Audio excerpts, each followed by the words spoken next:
regulated tissue? Yeah, that's what I meant to say. So It goes in the all the way in the right ventricle, the passive ones, and it doesn't screw in, but near the apex, and there's some nice term for the she's right. It's the trabeculate. trabeculate. Thank you. It kind of looks like, Trabeculate. mesh, like weird Yes. meat mesh. Yes, it does go through the tricuspid valve though. I mean, the leads go from the right atrium, it goes through the tricuspid valve to the right ventricle. So over time, It's not that. they're really thin, but hypothetically, theoretically, I guess it could cause MR. Okay, pulse generator depletion. So usually 5 to 7 years on average. If you crank your outputs, say the thresholds are a little higher than normal, say the thresholds instead of 1 volt like we like are 2.5 volts, you can program the outputs around 4.5 to 5 volts. Will the battery not last as long? Right. I'm terrible at this quizzing. That's correct. It won't last as long. And we measure our battery. They all display now a nice longevity estimate, but it also goes off of battery voltage. The battery voltage depletes with time. And things that you can do to program to make the batteries last longer is that auto capture algorithm. All companies have it. It does a beat by beat threshold test for you, so you don't have to do it in clinic, and it'll adjust the output. And if you turn that on, you don't have to have a 2-to-1 safety margin. It can just have a 0.75 safety margin output. That'll really help with your battery longevity, usually. Also, another thing that can help with battery longevity, say the patient got the pacemaker for sick sinus syndrome. If the patient got the pacemaker for sick sinus syndrome, would they use it more in the atrium or the ventricle? If your sinus node is sick, is it closest to the atrium or the ventricle? Yep, so you'd be apacing, atrial pacing more than you'd be ventricular. That's where they need the help. And the opposite is true for complete heart block. If the patient needed it for complete heart block, you'd be V-pacing all the time, but not apacing as much. So if the patient got their pacemaker for sick sinus syndrome and you want to make the battery last longer, you can extend the AV delays to give them time to conduct on their own, because you know that they will. If they don't have any AV disease, AV node disease, you can extend the AV delays, extend the timing, because it would decrease the V pacing. Yeah. Is there anything complicated between like a third degree and a type 2? With the adjustments?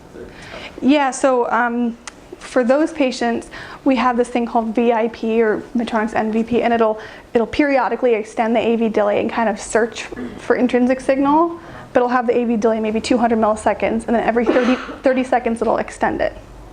Okay. Wow. That helps because you're protected if they're not going to conduct still, but then you give them room to conduct. But those are trickier. There's really no right way to. Yeah. You never know when they're going to drop. Right. And it's a little bit simpler for type second degree. For complete heart block, it's really easy. You just program short AV delays. Oh, okay. But then for second degree, it's a bit trickier. Oh, that's tricky. Yeah. Okay, that makes sense. Yeah. You just totally can control the heart though. Yeah. Okay. Yeah. But for complete heart block, for example, maybe you might not set the base rate at 60, you might set it at 50, because they're going to be tracking off of their sinus node is kicking away beautifully at 70 or 60, and they're going to track off of it. They need help in the bottom chamber. So a way to save battery on a complete heart block patient is decrease the base rate from 60 to maybe 50. That's a common practice. They were saying like vagal maneuvers obviously probably will affect all this. But like, why would like someone's doing bench press and stuff? Why would that? I don't know. I can't think about the pectoralis muscle. I mean, it's under it. Why would it affect? Oh yeah. Was it specifically that, or We were was it reading the that. move? For Did they say the same thing about It said squat? for oversensing. Well, they're saying rectal, and I'm assuming that Rectus abdomini, is that what they meant? Because I'm thinking that like when you squeeze, for instance, doing like a squat or anything that requires like core muscles, you're doing balsam. Yeah, that's a. Okay. So it is you know, vagal maneuver. Oh, so this is not, it's not specifically It may that not be muscle. the actual muscle, it may have to do with, I think, it's no, just but the that straining. was, it was probably the switch. oversensing. It was the muscle, sensing the muscle. Because you're straining when you do biceps. Like, At least when I read it off to you, that's what it was for Okay. oversensing. okay. I see. I saw that once in a patient who had the unipolar sensitivity, so it would sense from the tip of the lead all the way to the can, and I could tell every time he went to the gym. It was just like sense extra activity. But so Oh, yeah. if that happens, and it can happen, like you said, what would you do to correct that? Change the, like, remove the alert for that, right? Can you remove an alert? You can remove an alert. It would give you a lot of alerts, that's true. You would want to adjust the sensitivity. Okay. So that way you could maybe, you would want to make it less sensitive, increase the wall a little bit to block out some of the bench press. every day at 2 p.m., you know. Believe I know Is that this. back Yeah. again? Yeah, Have you been Okay, that looking makes at, because your pacemaker, you don't look like this. that's stomatoid. Okay, so that's kind of it, but I have all the questions that were emailed to me. I can go, So oh, he had a couple things he wanted to go over. So I will read it to you because this is terrible. Okay. So he wants you to show us how to stop VT, SVT, and atrial flutter using ATP. okay. Okay, so, I wanted to make sure I can hear well. oh, nice. He didn't trust you. I see how it is, sir. Yeah, it is. The mic's up on it, so you Something gotta talk towards the bottom. it's like increase pacing. I forget what it's saying. It's like accelerated. Yes, why do they film it? Anti-tachy pacing. Anti-tachy pacing. Oh, okay. Okay, so Like everything that's ever been. these demos do everything you want them to do, but I'll try to show you. But okay, so patients get defibrillators if they have VT or VF, right? So if a patient has VF, you won't be able to pace them out of it. You'll just try to shock them out of it. And okay, so see, this is VF.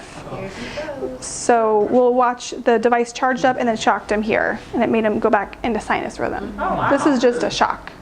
You can all shock. You feel very powerful if you want. You can try it. But then for ventricular tachycardia, you can shock the patient out of VT, but you can also pace them out of it. And this is virtually painless, so you might as well try pacing out of it.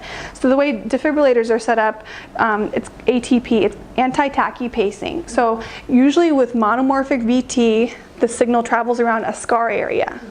And then when you anti-tachy pace, so say the cycle length is 400 milliseconds around the scar, the VT is going around the ventricle, and then you would pace them at say 350 milliseconds, a little bit quicker, and then capture the heart muscle, and instead of it going in the little loop, it would go the normal route when you're pacing it, and then you would break the tachycardia. I like the description where it's like you're like swinging around and around and around and around until like tired out. It just is like over holding your hand. Swinging around. So you're I like that too. manually putting an impulse through the SA node? So if it's VT, it's in the ventricle. Right. So it would be, you use the ventricular lead, so it'd be an impulse through the V lead, Okay, not near the SA node, yeah. okay. This even does it for non-sustained So to declare an episode, it has to be whatever you say, it doesn't go off, it goes off of intervals, but yeah, like 12 intervals, which is around 4 seconds.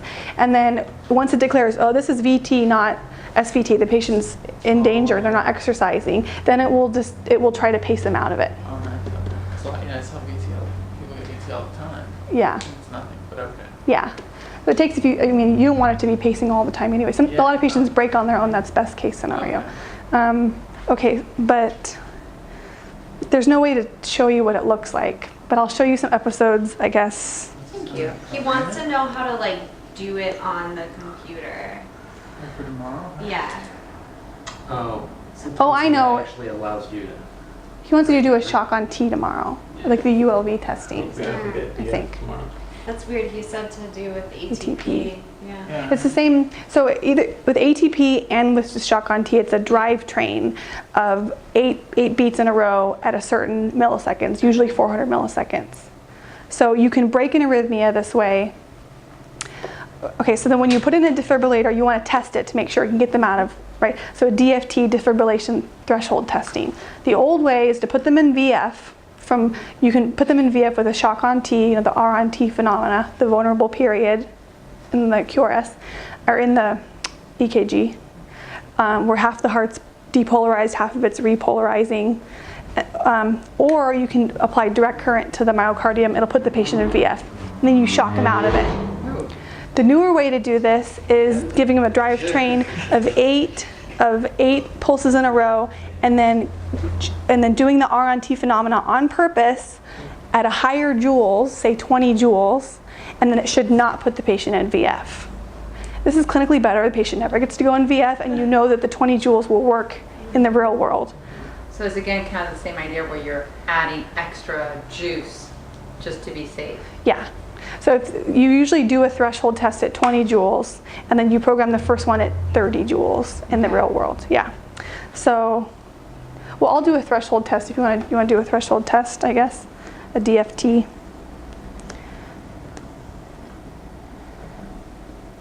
So you can do it, like I said, on shock on T or a DC fibber.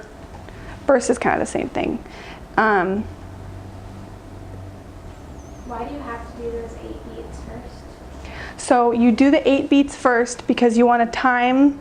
So you first do the 8 beats and then time from the last pace beat to the peak of the T wave. Mm-hmm. I totally did not say this. Thanks for asking. So then usually it's like 400, and then it's usually 330 milliseconds is like, in my 5 years experience, it's usually 330. And then you do 20 joules, you time it on 330 milliseconds, ideally at the peak of the T wave, and it should not induce VF. Someone taught it to me was, the way they said it was, it puts the patient in VF and brings them out of it at the same time.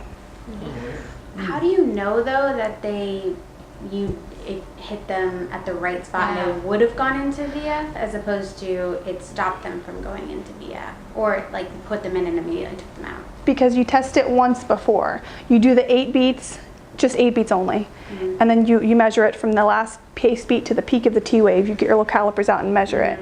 And then the heart should respond the exact same way the next time. When you say the 8 beats, you mean you're just watching like PQRS, PQRS, 8 times? Yeah. So you're You're kind of synchronizing to the T wave upstream? Yes, you are. Okay. So you know, we're like it's the opposite of what they want for Right. Exactly, for a cardioversion. Yeah. Yeah. You synchronize off the T wave, but here we're trying to hit the T wave because we want to not induce VF. We want to shock right on the T wave and then prove that the 20 joules was enough not to induce VF. Say you did it and you did it with 2 joules, that would induce VF. There's no way, I mean, unless they had a great threshold, but you know, it should induce VF because it's a vulnerable period in the R on T phenomena. How does I still don't understand how the pacemaker senses that it went into VF before it even goes into VF. Yeah. Like, how is there's not even a beat of VF before it stops VF? So the device didn't even need to respond to the VF. Wait, let me think about your question. So you shock on the T, and then there's no VF, so we're assuming it went into VF and it stopped the VF. That's just the way someone explained it to me, but yeah, I know what you're Because you asking. have like a millisecond where you don't have an electrical current or something. Yeah, I guess that was a poor way to describe it. I bought it. So it was like, okay, so if you shock at 20 joules, it didn't induce VF because it was enough to capture the whole heart and get them all in the same. Yeah. And it gets it all to go at the same, the same conduction rhythm. Yeah. So it breaks like Whereas, the bad like, rhythm? It's breaking. I mean, this is just, I haven't read enough to know, but I'm thinking that it's hitting it on T and that interferes it. So it's kind of like when you have a waveform, and when there's interference. Do you know what I mean by that? Right. So like, Thank you for your honesty. like if you have like a wave of the same height, it will add. If you have a wave that's kind of like in between, it kind of breaks it. Physics. So this is like hitting it right head on, it totally breaks it. Yeah. And then it will start back on whatever rhythm it was shocked on. But if the pacemaker hadn't been there and you'd done the same thing, it would have gone into VF. That You're saying if it was 20 joules, it would have gone into VF. If the Okay, so pacemaker hadn't worked. if the defibrillator shocks at 2 joules, say, it's the peak of the T wave, half of the heart's repolarized and half of it's depolarized. It'll make it go into chaos because it's a vulnerable part of the heart. Half of it's, but if you shock at 20 joules, it will get everything in the same. It's a big capture threshold thing. You're saying normally? Oh, I get that part, but I don't. Do you get it? Oh, so. Isn't the T wave like the repole? So are you saying is the that you're kind of repolarization. stopping it because it's collecting its energy?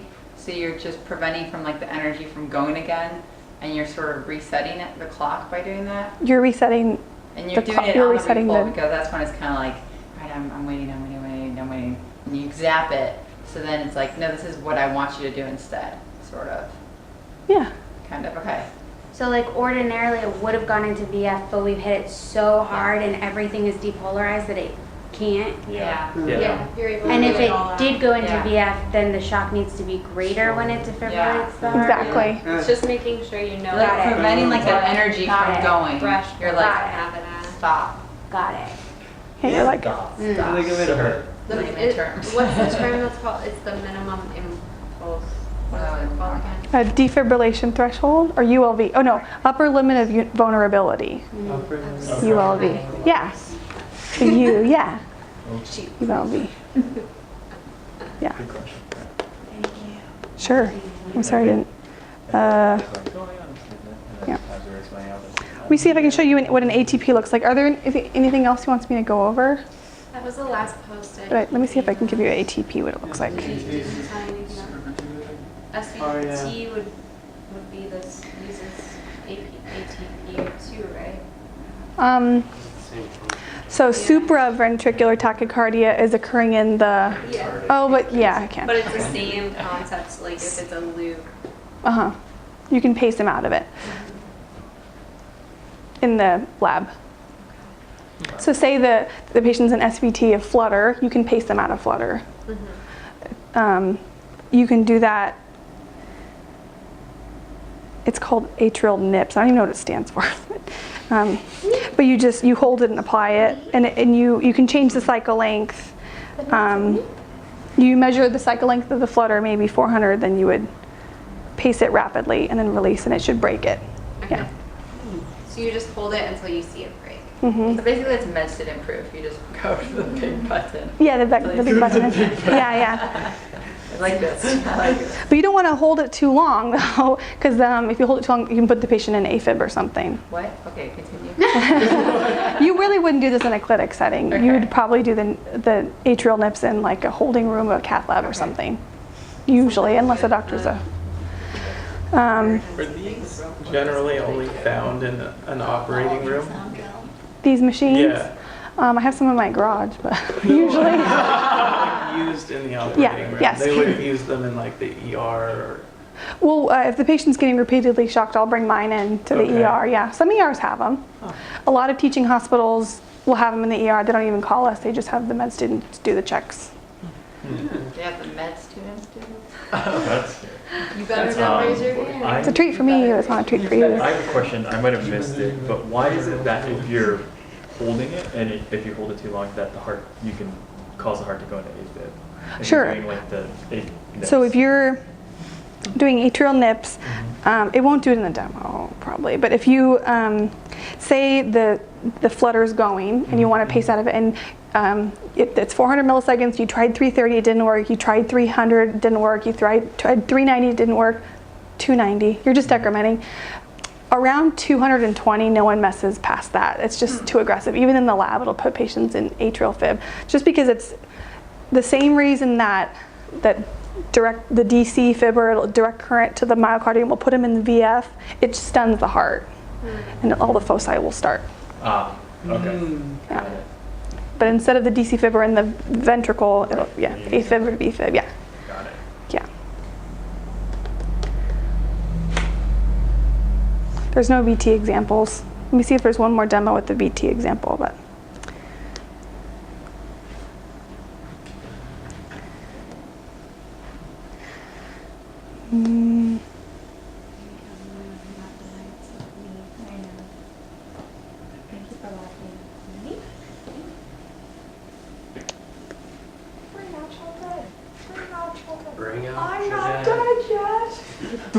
Sorry.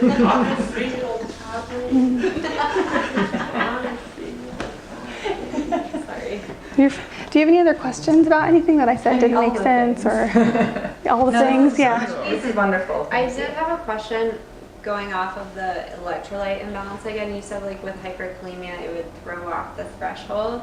How does the pacemaker, like, do you have to go in and actually, So if so when you run your threshold, like, let's say like they're experiencing it on their own outside, what is the pacemaker gonna do? Like, yeah, the threshold's gonna go all over the place, but now I'm forgetting my question. yeah, so if that algorithm's turned on, the auto capture algorithm, Yeah. it'll auto adjust the output and you'll be protected. So do we do that for all patients to have, just in case if the patient were to? Is there only specific situations that we make the algorithm, like say like kidney disease or something like that? I think it's helpful in all patients unless they feel it. So every time I run the test, I'm going to turn on, I'm like, did you feel that testing? And they say, kinda. I'll say, okay, this test is going to run once a day at this exact time. You may feel it at home, because you don't want to freak them out. And one lady I have just doubles over every time I run my test, so I did not turn anything on in her. Even though she kind of has a higher threshold, it would have helped her longevity, but it's not worth it, Yeah. because she feels her testing. But it's beneficial. It will increase the pacing percentage maybe by 1%, because it has to run the test every day, whereas maybe they shorten all the 8 delays and force pace, but 1% versus like 6 months battery, I don't know. Okay. Thank you. Sure. Let's see if there's an ABT.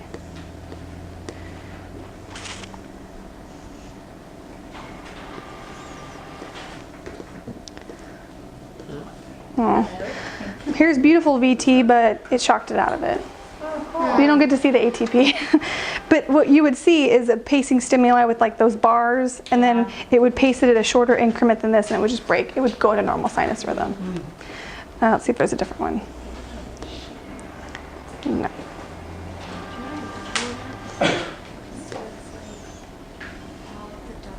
Ooh, here's a good example of a problem. What is the problem here? The ventricle. So here's the atrial lead. Yeah. Here's the ventricular lead. What does this look like? Does this look like this could be a real clinical rhythm? With a short bursts like this, it's really, really high frequency? No. So no, it's just oversensing. Yeah, this is just noise. Is that what you're saying, like it might end up being in the myocardium, so it's the noise? This could be the myocardium. If it's short bursts like this, it makes me think that there's a fracture in the lead. So, you know, high voltage leads can have recalls. Every company's had them. And it looks like this, where, you know, you have your defib coil and you have your SVC coil, and there's connectors inside, and those are really, they're really thick. They're thicker wires than pacing wires, because a lot of voltage for the shocks need to be delivered through them, and they can make their way through the insulation. And when that happens, it senses extra signal. Usually when the heart's beating, it's usually kind of regular, kind of like this. Oh, Yeah. So usually when you see this, you would recommend changing the lead or putting a new lead in. You can adjust the sensitivity, but it usually can help you for 3 or 4 months, and then you end up changing the lead. Yeah. Sometimes you'll see during a generator change, they'll just do an X-ray over the lead wire just to make sure that you know, the heel of the lead, that's where you usually see that problem, just to make sure everything's all inside the insulation there. You'll see it like beautiful insulation, and then there's this one little wire that's kind of off. Interesting. It made its way through. Okay, thank you. Yeah, sure.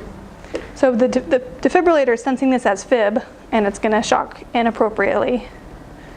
Oh no, it didn't. Let's stop sensing it. Yeah. Okay. I think I answered everything. You want me to go over the questions real quick that were emailed, or you want to do that? Okay. Am I still being recorded? You can turn it off. Okay. Well. Sure. I'm just going to grab the thing over here.